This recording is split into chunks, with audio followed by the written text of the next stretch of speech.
A la viuda nadie quiso dejarle nada, excepto un autobús viejo oxidado abandonado en un lote donde nadie pasaba, un cascarón amarillo con manchas de óxido, ventanas rotas y un volante que llevaba años sin girar. Pero cuando ella intentó encenderlo, cuando giró aquella llave cubierta de polvo, descubrió algo que no solo cambiaría su vida, sino la historia completa de su familia. Porque ese autobús que todos despreciaron no era basura, era una puerta. Un mensaje. Un secreto que solo una madre podía haber dejado preparado. ¿Por qué una mujer en su lecho de muerte le daría a su hija más leal un vehículo inservible? ¿Por qué los hermanos tan ansiosos por quedarse con todo se aseguraron de que ella solo recibiera ese pedazo de chatarra? ¿Y por qué semanas después serían ellos quienes terminarían suplicando por una oportunidad dentro del mismo lugar que tanto despreciaron? Esta no es solo la historia de una viuda pobre. Es la historia de una herencia mal interpretada, de una llave que no encendía un motor sino un destino oculto. Y de una justicia silenciosa que una madre planeó mejor que cualquier abogado. Cuéntanos abajo desde qué ciudad nos escuchas y acompáñanos, porque lo que estás a punto de oír no se parece a nada que hayas escuchado antes. La tarde caía sobre Durango con ese tono naranja profundo que tiñe las paredes antiguas y alarga las sombras sobre los caminos de tierra. El viento levantaba pequeñas nubes de polvo que chocaban contra los portones de madera. Rosario llegó con una bolsa de mandado en la mano como lo hacía cada tarde desde que su madre enfermó. Traía tortillas calientes envueltas en un trapo, un frasco de medicina y un manojo de flores baratas que había comprado con lo poco que le quedaba.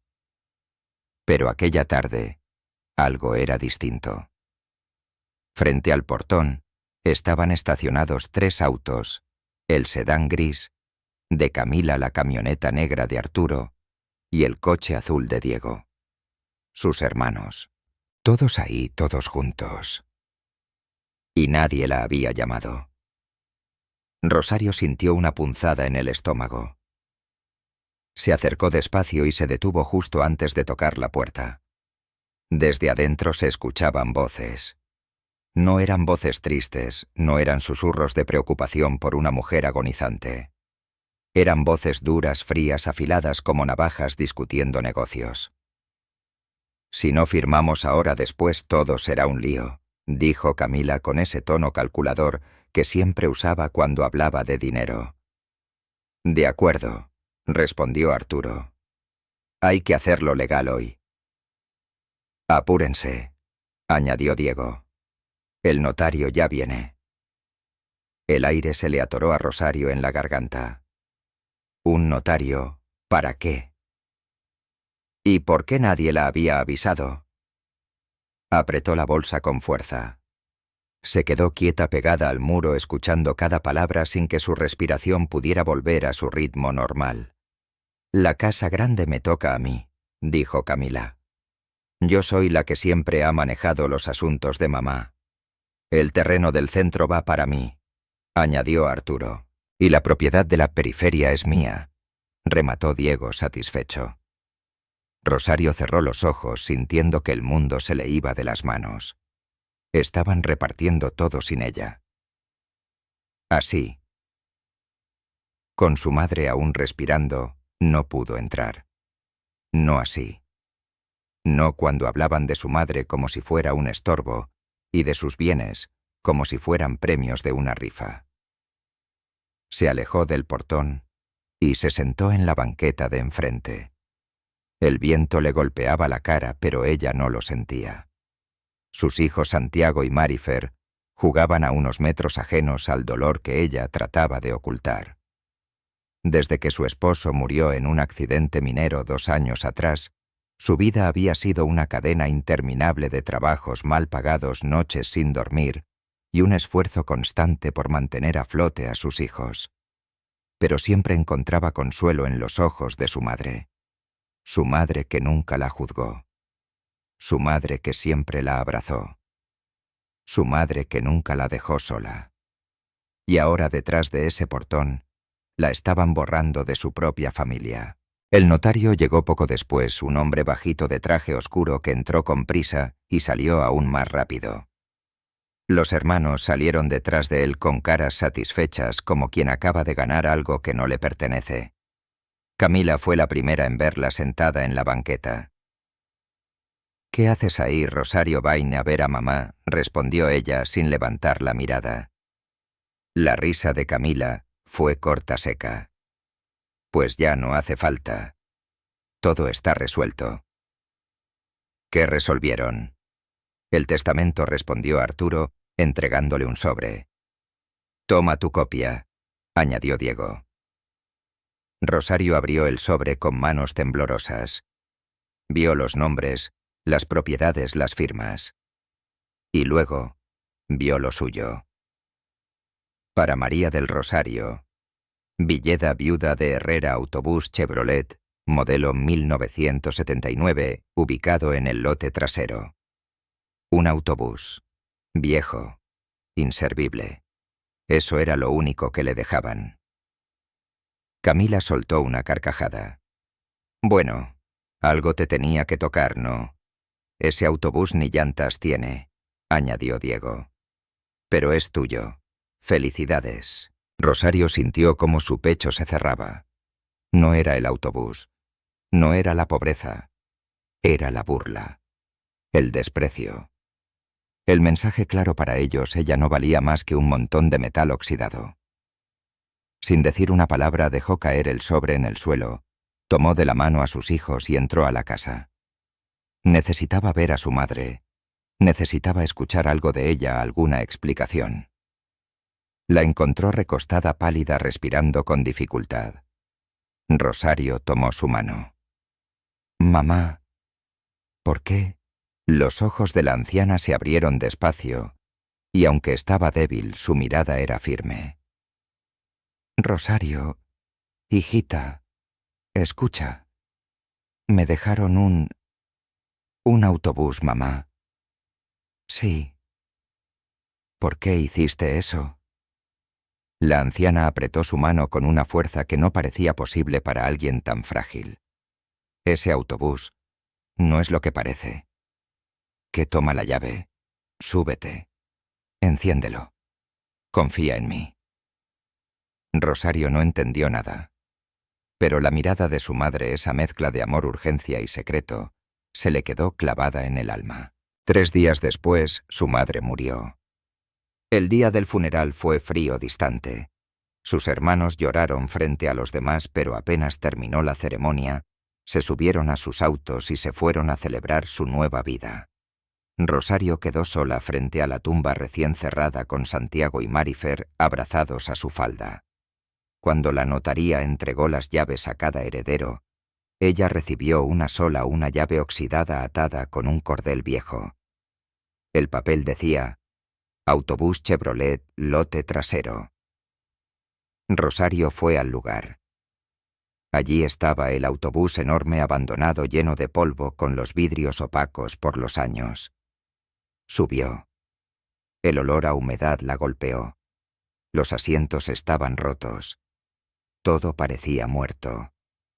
Pero al sentarse en el asiento del conductor, vio algo que no había notado: un pequeño llavero metálico grabado a mano.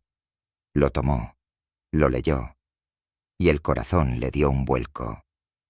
«Esta llave no enciende el autobús. Enciende tu verdadera herencia. Busca el Encino Alto.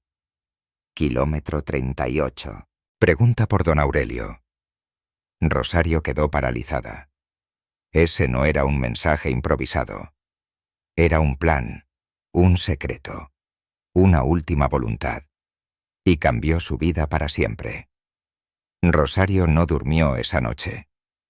Se quedó sentada en el asiento del conductor del autobús viejo, mirando la llave oxidada y el llavero metálico con aquel mensaje grabado a mano.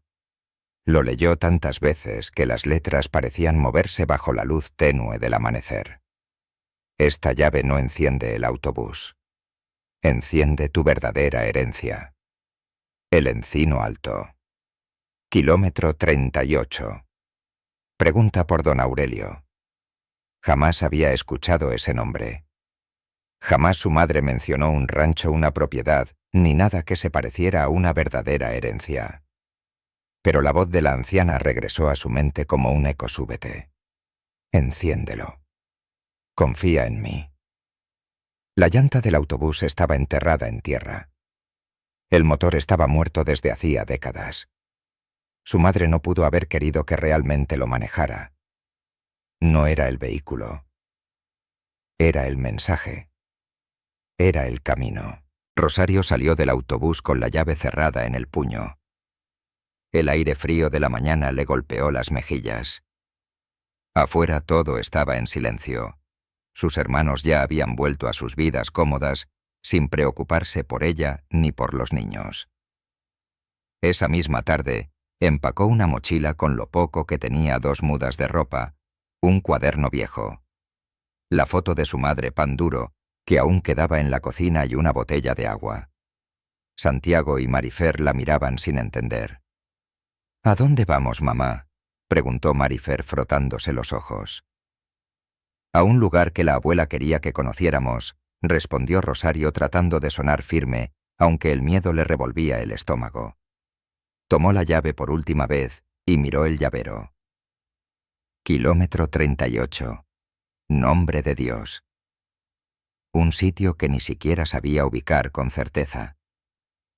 Rosario no tenía auto ni dinero suficiente para un taxi, así que caminó con los niños hasta la carretera principal y esperó el autobús intermunicipal. Cuando subieron, pagó los pasajes con las últimas monedas que llevaba escondidas en un frasco. La mirada del chofer decía más que 1000 palabras. Una mujer pobre, 2 niños cansados, una mochila vieja. Pero no dijo nada. A veces la pobreza es tan común que deja de sorprender. El autobús avanzó por las calles polvorientas, alejándose poco a poco del centro de Durango. Rosario miraba por la ventana intentando no pensar, pero cada vez que cerraba los ojos, aparecía el rostro cansado de su madre. «Confía en mí. Confía». ¿En qué los paisajes cambiaban? Las casas se hicieron más pequeñas, luego más dispersas.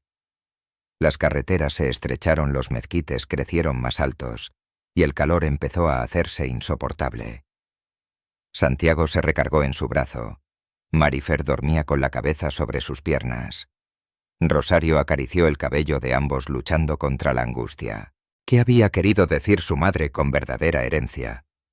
¿Por qué no le contó nada cuando estaba viva? ¿Por qué mantener un secreto tan grande, tan oculto durante tantos años? Horas después, el autobús se detuvo en medio de la carretera. No había edificios, ni casas, ni tiendas. Solo un letrero de madera medio roto que decía «El Encino Alto». 6 kilómetros. Rosario tragó saliva. Ahí era. Era el camino. Los niños bajaron junto a ella. El autobús arrancó levantando un remolino de polvo y los dejó solos en el silencio de un campo inmenso. «¿Falta mucho, mamá?», preguntó Santiago. «Un poco. Pero podemos hacerlo». Caminaron. El sol pegaba con una fuerza brutal. Marifer se cansó rápido y Rosario tuvo que cargarla por momentos. La botella de agua se vació antes de la mitad del camino. El miedo, el cansancio, la incertidumbre, todo se mezclaba en su pecho. Pero cada vez que pensaba en regresar sentía que traicionaba la última petición de su madre. Y Rosario no podía hacer eso, no después de todo lo que ella sacrificó por ellos. El camino de tierra subía y bajaba en pequeñas lomas. El silencio era tan grande que podían escucharse sus propias pisadas. Cuando ya estaban por rendirse, Santiago señaló con el dedo. «Mamá, mira». A lo lejos, muy lejos, se veían unas construcciones cercas, largas tinacos de agua, techos de lámina y un gran arco de entrada hecho de madera gruesa. Debajo del arco había un nombre tallado. El Encino Alto. Rosario sintió un escalofrío recorrerle la espalda. El lugar no parecía abandonado. Todo lo contrario, estaba vivo. Cuidado. Funcionando. Mientras avanzaban, el ladrido de unos perros se escuchó detrás de los corrales. Un par de empleados los vieron pasar, pero no dijeron nada.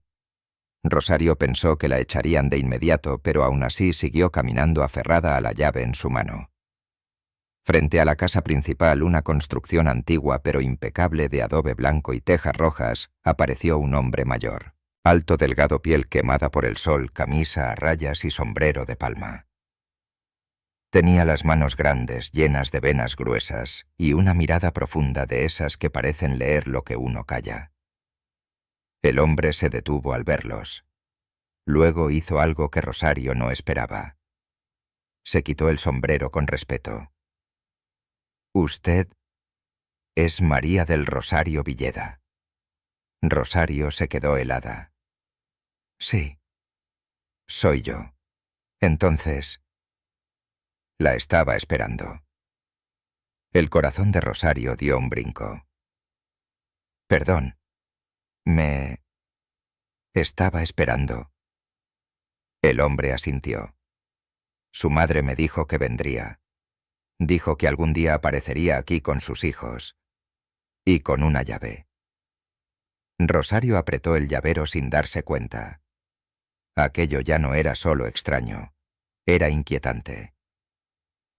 «¿Usted conoció a mi madre?» «La conocí mejor de lo que imagina, señora». «¿Quién es usted?» «Me llamo don Aurelio. Soy el capataz de este rancho desde hace 15 años». El viento levantó un poco de polvo entre ellos. Rosario estaba confundida, cansada, a punto de romperse. «¿Por qué? ¿Por qué mi madre le habló de mí?» «Porque este lugar», dijo él mirando todo alrededor, «es suyo». Rosario sintió que las piernas se le debilitaban. «¿Cómo que...?» «Mío». Don Aurelio sacó un sobre sellado con cera roja del bolsillo de su camisa. «Esto se lo dejó su madre. Me pidió que se lo entregara solo cuando usted llegara, con esa llave». El llavero brilló bajo el sol. Rosario tomó el sobre con las manos temblorosas. «Ábralo», dijo él suavemente. Su madre dejó todo explicado ahí. Rosario respiró hondo, rompió el sello y desplegó la carta. La letra era temblorosa pero inconfundible. La voz de su madre parecía salir del papel. Lo que Rosario leyó ahí haría caer al suelo sus certezas, sus dudas, sus miedos.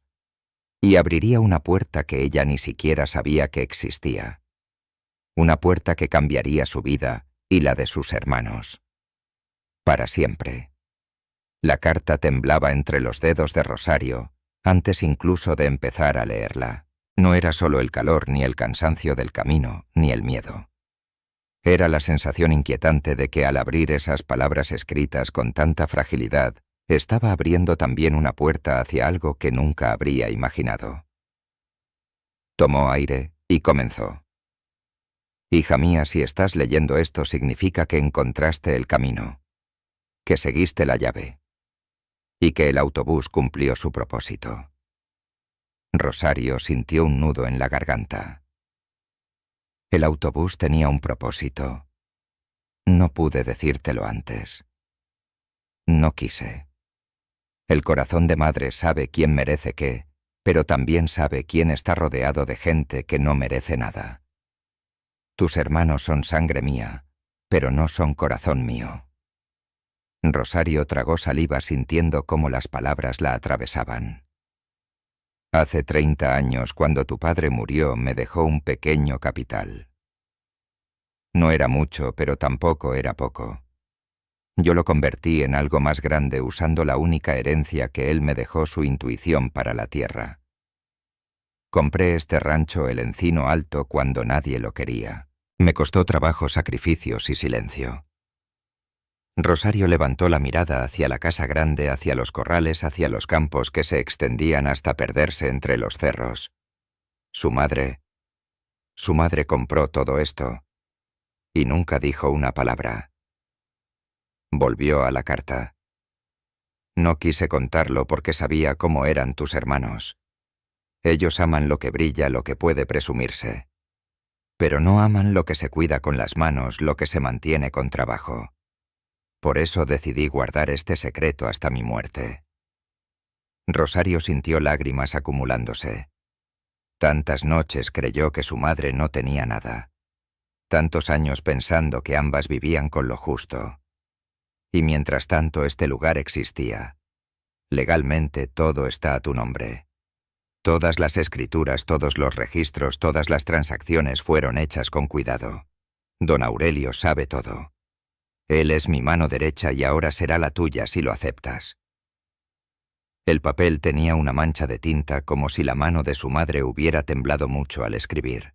Te dejé el autobús porque sabía que tus hermanos nunca lo querrían. Sabía que al verlo pensarían que te estaba dando basura. Y así sin sospechas, sin envidias, podrías llegar a este lugar sin que ellos intentaran arrebatártelo. Hija, este rancho es tu refugio, tu casa, tu nueva vida. Y también es tu defensa. Rosario bajó lentamente la carta. El mundo se le había doblado. Su madre no la había traicionado. Su madre la había protegido. ¿Está todo bien?, preguntó don Aurelio con voz suave. Rosario miró al hombre mayor. Él tenía los ojos llenos de comprensión, como quien ha visto mucho más de lo que dice. Mi madre, susurró ella, hizo todo esto. Para mí. Don Aurelio asintió con solemnidad. Su madre era una mujer de carácter, muy inteligente, y la quería más de lo que usted imagina. Ella planeó esto por años. Nunca permitió que nadie sospechara nada. Los niños se acercaron tímidamente. Iván tiró una piedrita al piso. Mamá. ¿Qué está pasando, Rosario? Se arrodilló para quedar a su altura.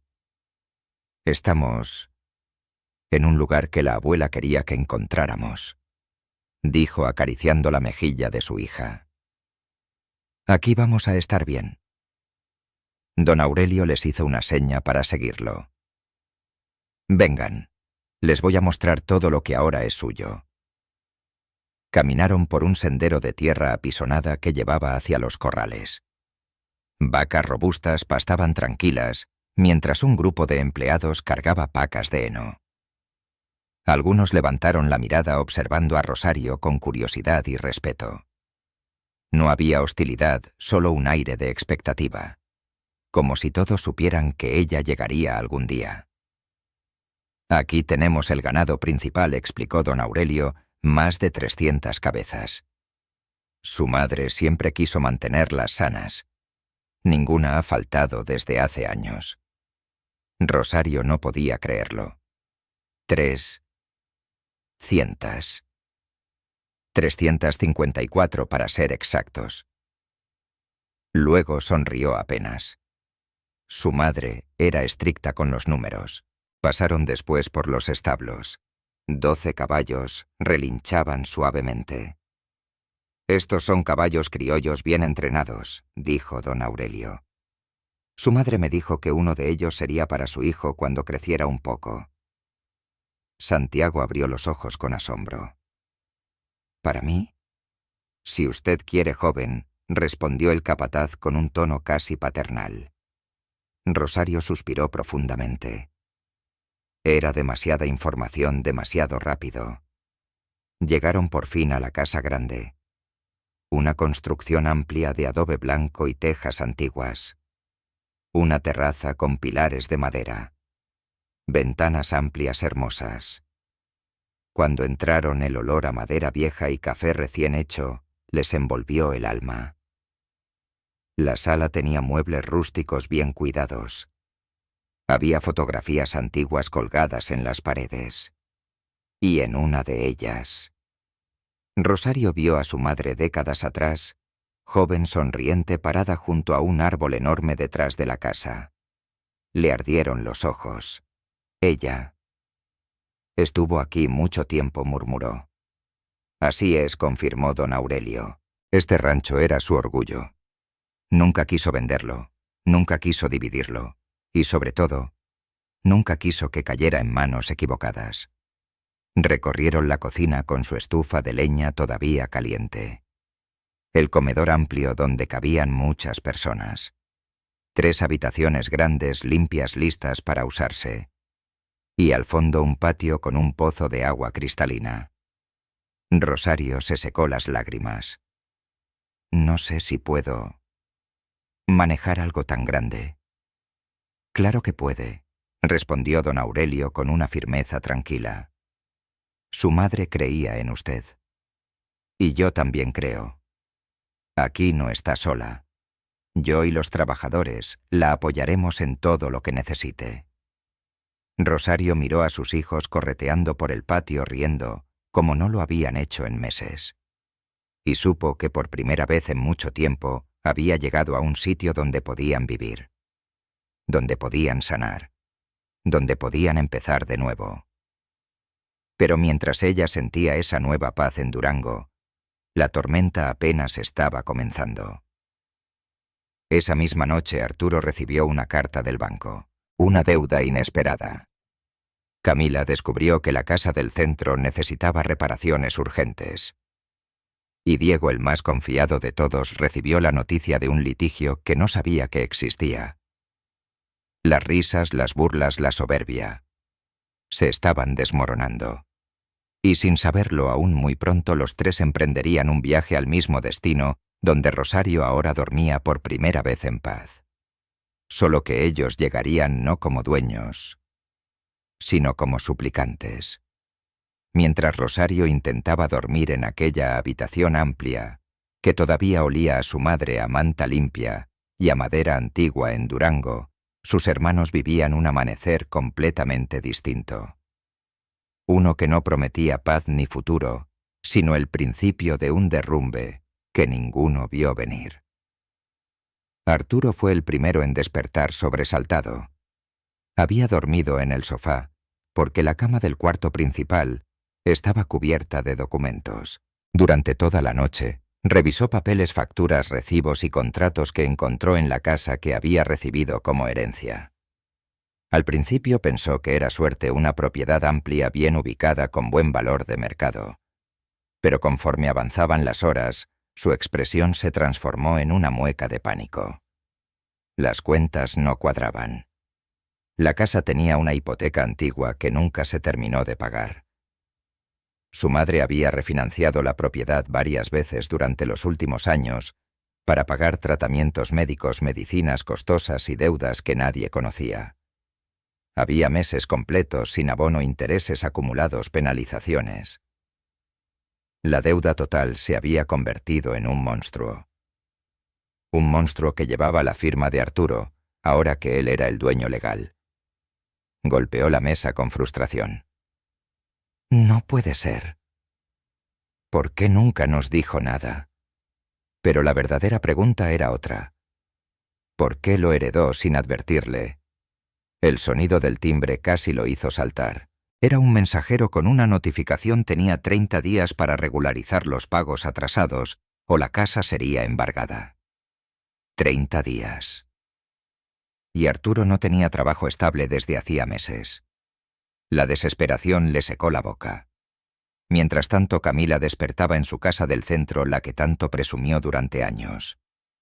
Era un lugar bonito, sí, pero viejo, costoso de mantener y lleno de problemas que nadie veía a simple vista. Encendió la luz del baño y notó que el interruptor chisporroteó. Abrió el grifo de la cocina y el agua salió con un tono amarillento. Tocó la pared del pasillo y un pedazo de yeso se desprendió fácilmente. Frunció el ceño molesta. ¿Qué porquería heredé? Buscó los documentos de la propiedad para averiguar los gastos mensuales. En cuanto vio las cifras, se desplomó en la silla. El predial era altísimo. Los servicios estaban atrasados. La instalación eléctrica tenía décadas sin mantenimiento. Y peor aún, la renta del local comercial en la planta baja, que ella contaba como ingreso fijo, llevaba 6 meses sin pagarse porque el negocio estaba prácticamente quebrado. Camila trató de llamar al arrendatario, pero la llamada se fue directo al buzón. No puede ser, gritó con rabia golpeando la mesa con la palma. Se llevó las manos al rostro, las uñas finamente pintadas, ahora cubiertas de polvo y frustración. Diego, por su parte, pasaba el peor de los despertares. La propiedad que había recibido en las afueras de la ciudad, la más grande en extensión, estaba envuelta en un litigio legal que llevaba años sin resolverse. Su madre había estado en medio de una disputa con un vecino que aseguraba que parte del terreno había sido invadido ilegalmente. No solo eso, había impuestos pendientes, un proceso inconcluso y deberes legales que nadie le había mencionado. Cuando Diego recibió la visita de un abogado del municipio, pensó que era una equivocación. Debe ser un error, yo acabo de recibir esta propiedad. El abogado lo miró con frialdad. El litigio no desaparece porque usted cambie de dueño. Tiene obligaciones pendientes. Y créame, va a necesitar un buen abogado, porque esto puede costarle caro. Muy caro. Diego se quedó inmóvil sintiendo cómo el mundo se le resquebrajaba bajo los pies. Ese mismo día, por primera vez desde el funeral, los tres hermanos se reunieron. No en una casa elegante, ni en un restaurante, sino en un café barato del centro, donde el ruido de las tazas viejas chocando entre sí parecía un eco de su propia caída. Se sentaron en una mesa al fondo. Ninguno sonreía. «Tengo que decirles algo», comenzó Arturo con los ojos cansados. «La casa tiene una deuda enorme. No puedo pagarla». Camila suspiró y dejó caer su cartera sobre la mesa. «La mía está cayéndose a pedazos. Y el negocio del local ya no existe». «¿Y tú, Diego?», preguntó Arturo. Diego se frotó la frente avergonzado. «La tierra que me tocó está demandada. Necesito dinero para abogados, mucho dinero. ¿Y de dónde vamos a sacarlo?» «No sé», admitió Diego con los ojos rojos. «Estamos jodidos». Hubo un largo silencio.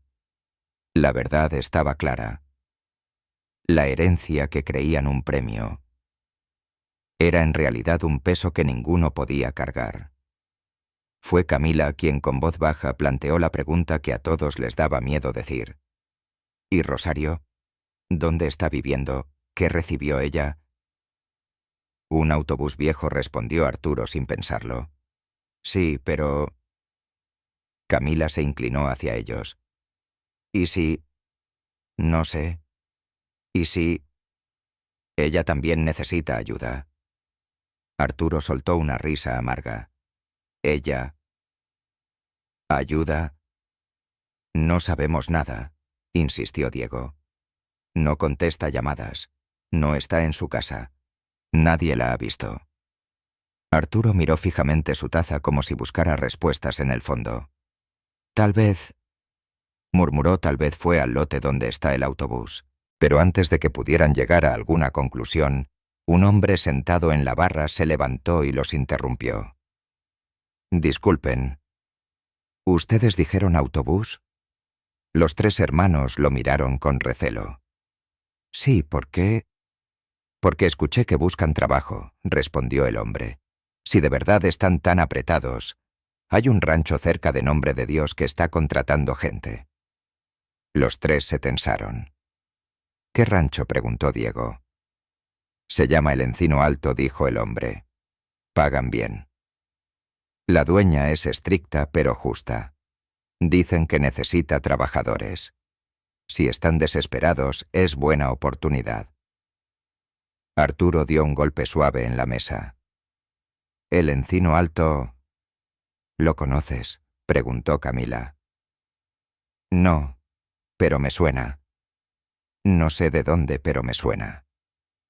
Los tres se miraron, y aunque ninguno lo dijo en voz alta, sabían que habían agotado todas las opciones. No tenían a dónde más ir. No había dinero. No había tiempo. No había salida. Horas después, sin decirle a nadie, hicieron sus mochilas con lo mínimo y tomaron un autobús de segunda clase hacia Nombre de Dios. El viaje fue silencioso. Cada uno iba hundido en sus pensamientos, enfrentando la realidad que tanto habían evitado. Ya no eran los hijos privilegiados de una madre generosa. Ahora eran 3 personas rotas, sin rumbo, sin casa, y sin nada más que su propio orgullo tragado a la fuerza. Cuando el autobús los dejó cerca del kilómetro 38, el sol les pegó directo en la cara. Caminaron bajo el calor sofocante por el sendero polvoriento. Ninguno se quejó. Ninguno habló. Solo avanzaron como si fueran a la guerra. Cuando por fin vieron el arco de entrada que decía «El Encino Alto», se detuvieron. Era enorme, hermoso, perfecto. Camila se llevó la mano al pecho. «¿Quién vive aquí?» Arturo sacudió la cabeza. Alguien con suerte. Diego tragó saliva. «Pues... vamos». No queda de otra. Empujaron el portón y avanzaron unos pasos. En ese momento, un hombre salió de los corrales alto de sombrero de palma, mirada seria. «Buenas tardes», dijo él. «¿Qué se les ofrece?» Camila respiró hondo. «Venimos a pedir trabajo». El capataz los analizó en silencio. La ropa de ciudad, las manos suaves, el cansancio en el rostro. «Aquí el trabajo es duro», advirtió. «Muy duro». «Lo sabemos», respondió Arturo. «Igual necesitamos una oportunidad». El hombre frunció el ceño, luego los invitó a seguirlo. «La dueña decide. Voy a llamarla». Los hermanos se acomodaron secándose el sudor. La dueña. ¿Quién sería? Una mujer rica.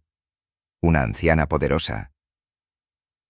Alguien que decidiría su destino con un solo gesto. Pasaron unos minutos.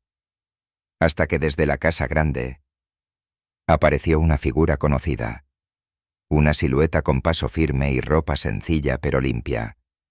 Una mujer que jamás esperaban ver allí. Su hermana, Rosario. El corazón de los 3 se detuvo. Ella los miró desde el pórtico con una serenidad que nunca le habían visto. Y entonces entendieron. El Encino Alto no solo les sonaba, les pertenecía. Le pertenecía a ella. Y ahora sí estaban jodidos. De verdad.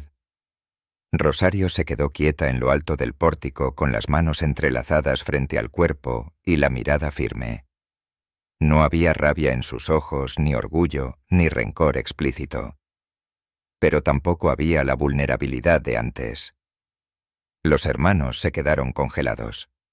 Arturo dejó caer su mochila. Camila dio un paso atrás. Diego se quedó sin aire.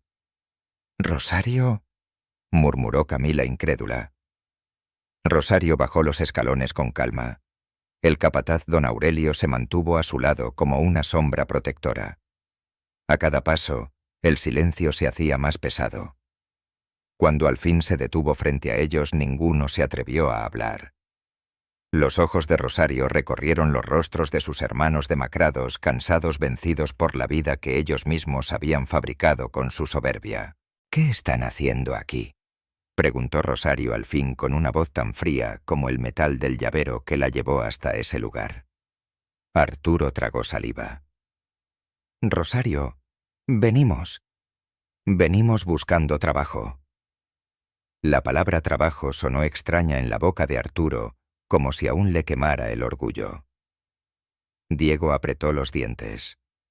Camila bajó la vista, incapaz de sostener la mirada de su hermana. «Trabajo», repitió Rosario, como si saboreara el peso de ese concepto. En este rancho, ninguno contestó. No hacía falta. Sus caras lo decían todo. «No sabíamos que... tú... vivías aquí», intentó Diego. «No lo sabían», repitió Rosario sin cambiar el tono. «Porque nunca preguntaron nada sobre mí. Ni en el funeral ni después. Nunca les importó». Silencio. El viento movió las hojas secas del patio. Camila no pudo sostenerlo más. Dio unos pasos hacia Rosario con los ojos llenos de lágrimas. Hermana, por favor. No sabíamos. Creímos que solo habías recibido el autobús viejo. Pensamos que estabas en otra parte. ¿Qué estaba qué? Preguntó Rosario sin levantar la voz. Viviendo en un terreno baldío, durmiendo dentro del autobús. Mendigando, Camila rompió en sollozos. Nos equivocamos. Rosario, por favor. Arturo, que siempre había sido el más duro, se arrodilló frente a ella. Perdón. No venimos a pedir lástima. Venimos porque no tenemos otra salida. Todo se vino abajo. Todo. Pero Rosario no se movió. Era como un árbol viejo firme ante la tormenta. ¿Y qué tiene que ver eso conmigo?, preguntó ella. Arturo levantó la mirada. Eres nuestra hermana. Lo soy, respondió Rosario. Pero ustedes nunca actuaron como si yo lo fuera. Las palabras eran suaves, pero cada una caía con el peso de una roca. Rosario, intervino Diego con voz rota: te necesitamos. No pedimos dinero. Solo trabajo. Cualquier cosa. Lo que sea. El capataz miró a Rosario esperando instrucciones. Don Aurelio había visto muchas cosas en su vida, pero esa escena tenía un peso distinto. Era una especie de justicia que nadie podría haber planeado mejor. Rosario respiró hondo, y por un instante su expresión cambió. Allí en ese suspiro no había venganza. Había dolor. Dolor acumulado durante años. Luego levantó la barbilla.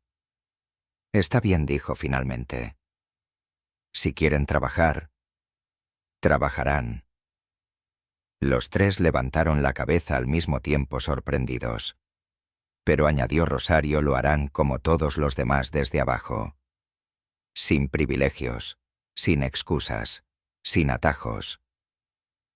Aquí el apellido no sirve para nada, y menos para ustedes. Se volvió hacia el capataz. Dales puestos, los que tengamos disponibles. Don Aurelio asintió con gravedad. Muy bien, señora. Camila, aún llorosa, preguntó con un hilo de voz. ¿Qué trabajo nos va a tocar? Don Aurelio fue directo. Arturo, tú vas a los chiqueros. Se limpian al amanecer. Es trabajo pesado. Arturo, que jamás había tocado lodo en su vida, palideció. Diego, tú vas a los corrales del fondo. Necesitamos arreglar unas cercas y cargar pacas todos los días. Es trabajo de fuerza. Diego sintió un nudo en la garganta. Él, que se creía el más fuerte, de pronto se sintió diminuto. Y usted, señorita Camila, continuó don Aurelio, vendrá conmigo a la cocina. Hay que pelar, lavar y cocinar para mucha gente. Y aquí nadie se queja. Camila se cubrió la boca. Sus manos finas, que solo tocaban teclados y maquillaje, ahora tendrían que sumergirse en agua fría, grasa y jabón. Rosario observaba todo en silencio, sin triunfalismo. No quería verlos hundidos, pero tampoco los iba a salvar del precio de sus decisiones. Empiezan mañana, dijo, antes del amanecer. Si llegan tarde, se van. Si no hacen su trabajo, se van. Aquí todo se gana. Gracias, logró decir Arturo con voz quebrada. No me agradezcan a mí, respondió Rosario. Agradezcan que hoy soy más justa que ustedes cuando tuvieron todo el poder. Esa noche los hermanos se instalaron en las casitas de los empleados. Habitaciones pequeñas con techos bajos, camas duras y ventanas sin cortinas. Arturo no podía dormir porque los cerdos gruñían a lo lejos. Camila lloraba en silencio, abrazada a su mochila. Diego tenía las manos entrelazadas sobre el pecho, mirando al techo sin poder creer lo que había pasado. No eran dueños. No eran privilegiados. No eran superiores. Eran empleados. empleados de su propia hermana. Mientras ellos sufrían su primera noche de humildad, Rosario miraba por la ventana del segundo piso de la casa principal. Veía las luces de las casitas apagarse una por una. Parte de ella quería sentir satisfacción, pero no la sentía.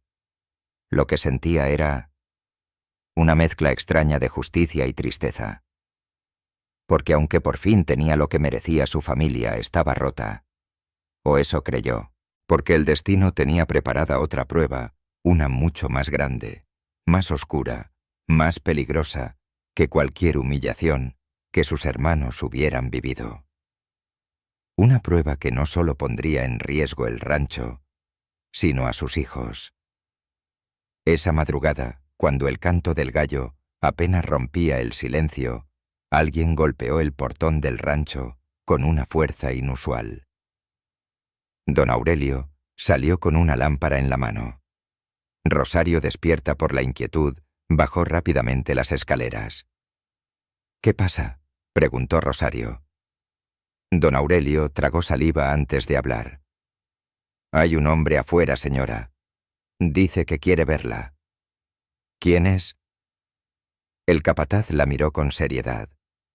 «Dice que es su suegro». Rosario sintió que la sangre se le helaba. Su suegro. El padre de su difunto esposo.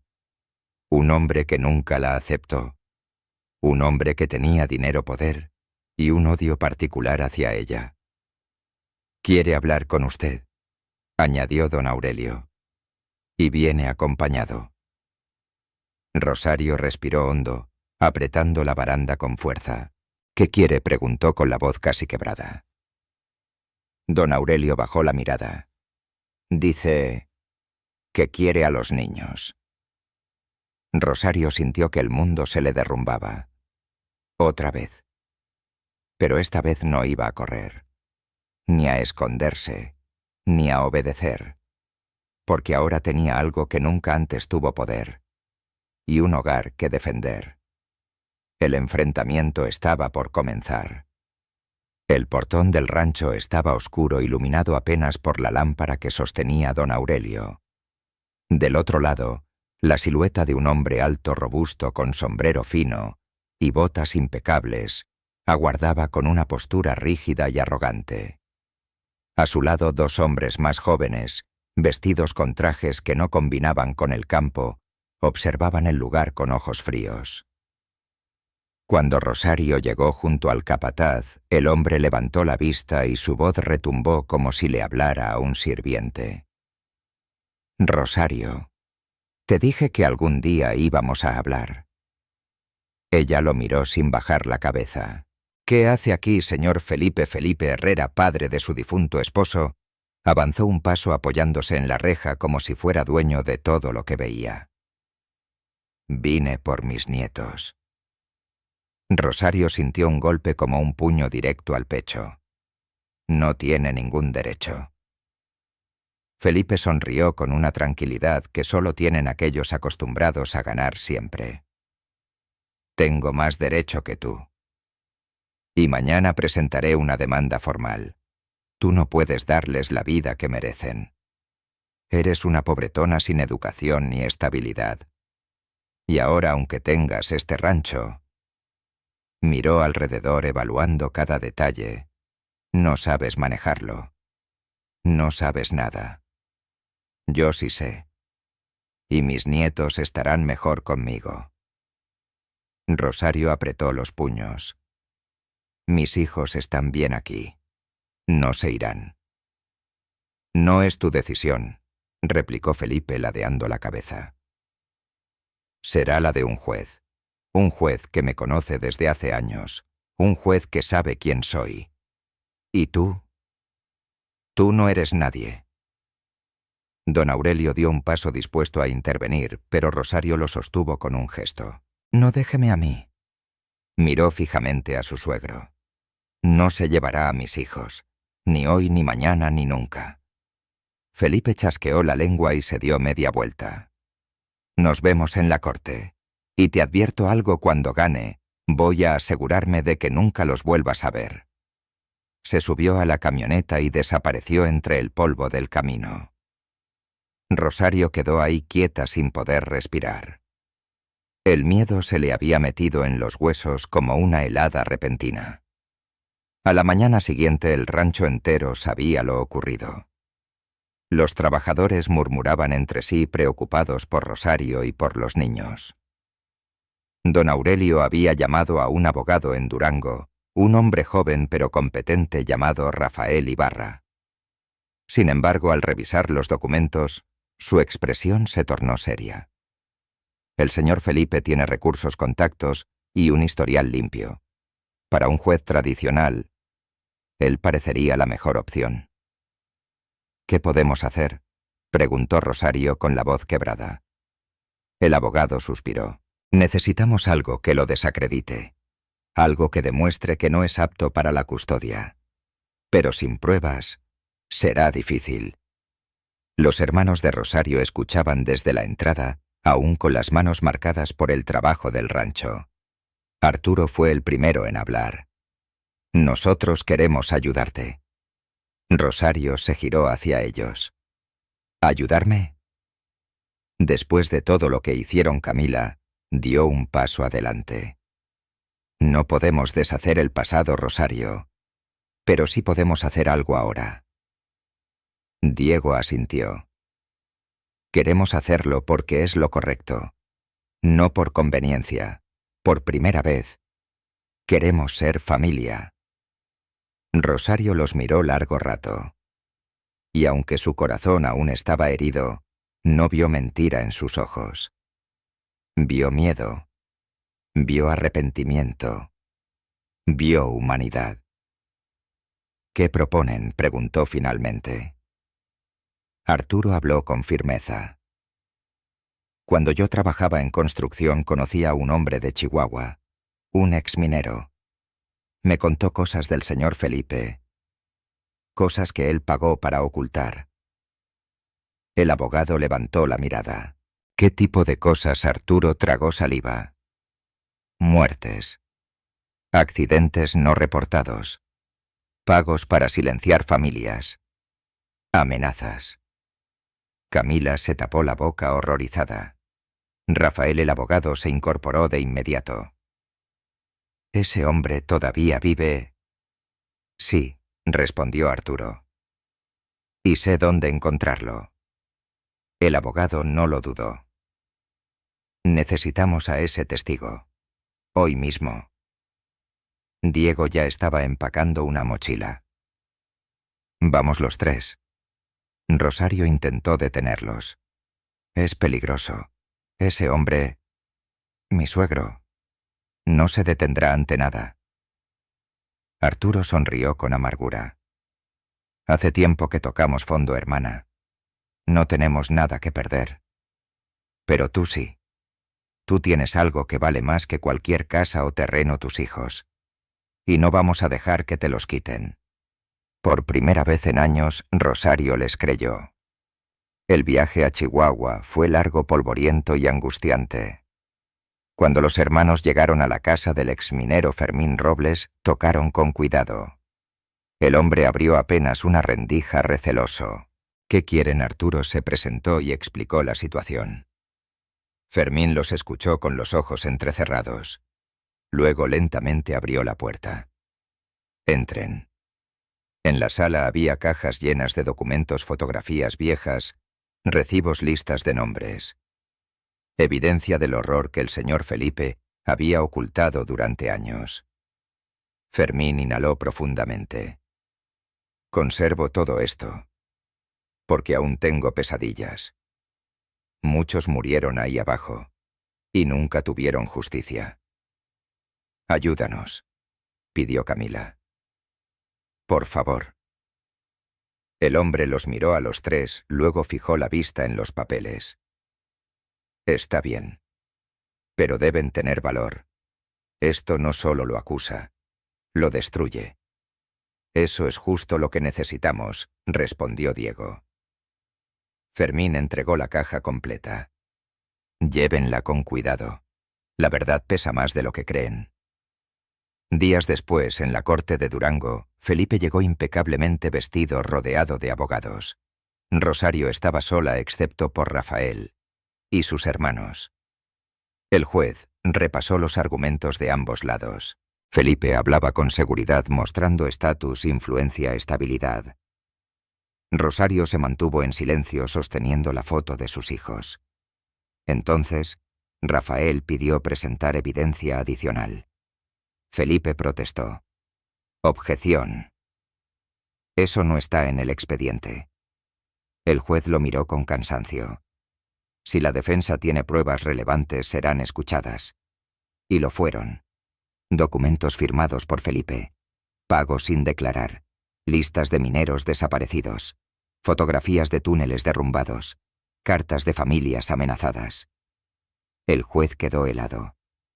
Felipe palideció por primera vez en su vida. Esto es... balbuceó una farsa.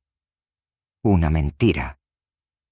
Es la verdad, dijo una voz quebrada desde el fondo. Fermín Robles apareció en la puerta apoyado en un bastón, temblando pero erguido. Yo trabajé para usted, dijo. Lo vi todo. Y hoy... ya no tengo miedo. La sala entera quedó en silencio. El juez respiró hondo y cerró la carpeta con fuerza. Custodia otorgada a la madre, dictaminó. Y se iniciará una investigación penal formal contra el señor Felipe Herrera. Rosario sintió que las piernas se le aflojaban. Camila la sostuvo. Arturo apretó su hombro. Diego inclinó la cabeza. El juez golpeó la mesa. El caso había terminado. Ella había ganado. Esa noche, al volver al rancho, Rosario se derrumbó en el suelo del pórtico, pero esta vez no de tristeza, sino de alivio. Sus hijos corrieron hacia ella. Los abrazó con toda el alma. Nunca los voy a dejar, les susurró. Los hermanos se acercaron con respeto. Arturo habló primero. Gracias por perdonarnos, aunque no lo merecíamos. Rosario los miró con ojos brillantes. No sé si los perdoné, pero sé que cambiaron. Camila sonrió entre lágrimas. Queremos quedarnos. Queremos ayudarte aquí. Queremos hacer las cosas bien. Rosario asintió. Este rancho es grande. Hay espacio para todos. Si trabajan con el corazón, se quedarán para siempre. Y así fue. Arturo encontró paz cuidando el ganado. Diego se volvió experto en las cercas y los pastizales. Camila manejó las cuentas con precisión y dulzura que nadie imaginó. El rancho prosperó como si la tierra misma reconociera la unión recuperada. A veces, al atardecer, Rosario caminaba sola hasta el viejo autobús, el que nadie quiso, el que sus hermanos se burlaron, el que parecía una burla del destino. Lo miraba en silencio, acariciaba el metal oxidado y sonreía. Ese autobús había sido una puerta, una llave, un mensaje de amor. Y también la prueba perfecta de que la verdadera herencia nunca es lo que se ve sino lo que se descubre. La justicia llegó. La humildad floreció. Y la familia finalmente renació.